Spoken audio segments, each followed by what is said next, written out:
ఎందుకు లేపావు? ఎంత super car వచ్చింది తెలుసా? You said yes to me. 100% loading. Cab దొరకట్లేదు, డ్రాప్ చేస్తావా? నీకు 2 వీలర్ ఓకేనా? 2 వీలర్ అయితే ఏంటి?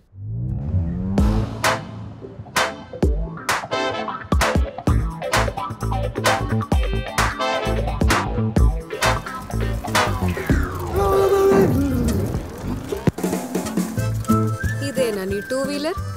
ఏ దీనికి 2 వీల్స్ లేవా? ఒక్కల సైకిల్ కి మళ్ళీ హెల్మెట్ ఒకటి. దేనికైనా సేఫ్టీ ఫస్ట్ గా స్టెఫీ. అబ్బా నాకు ఆకలేస్తుంది. కుమ్మే ఇడ్లీ. వద్దు. ఏ నాకు నచ్చలే. ఏంటి తినకుండానే? నేనేదైనా తినాలంటే ముందు నా కళ్ళుకు నచ్చాలి, తర్వాత నా ముక్కుకు నచ్చాలి, ఆ తర్వాత నా నోటికి నచ్చాలి. అంతేనా? కిడ్నీకి కాలేయాన్ని కూడా నచ్చాలా? లేకపోతే ఏంటి స్టెఫీ, ఆకలి వేసినప్పుడు ఏది దొరికితే తినాలి. ఇలా ఇంత చూసి అయితే నా వల్లగా చెప్తున్నా. అబ్బా మోహన్ చూడు, నాకు చెప్పు, అసలు నువ్వు నన్ను ఎందుకు లవ్ చేసావు?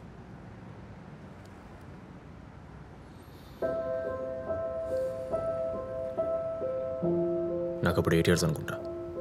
మా అమ్మ హాస్పిటలైజ్డ్, క్యాన్సర్ 4th stage.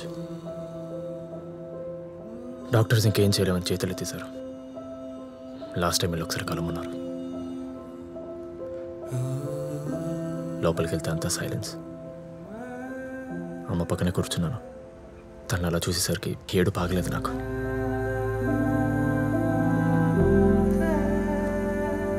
అప్పుడే నా చేతిని తన చేతిలోకి తీసుకుని అమ్మ నాకు మాట చెప్పింది తెలుసా? ఏం చెప్పింది? పబ్బులో నిన్ను అమ్మాయి వెనకరించి గుద్దుతో బుద్ధి అమ్మాయిని మాత్రం లవ్ చేయమని చెప్పింది. లేకపోతే ఏంటి, లవ్ చేయడానికి రీజన్ కావాలా? పబ్బులో చూశాను, నచ్చావు, నీ మెంటల్కి నా మెంటల్కి హ్యాపీగా సెట్ అవుతుంది అనిపించింది, అంతే. మనతో పెద్ద గీతాంజలి లవ్ స్టోరీ మరి రీజన్ ఉండడానికి. హే హలో మమ్మీ, ఇప్పుడే నేను సరదాగా చంపేశా. ఈసారి క్యాన్సర్లే, ట్యూమర్ నెక్స్ట్ టైం చెప్తాలేమా.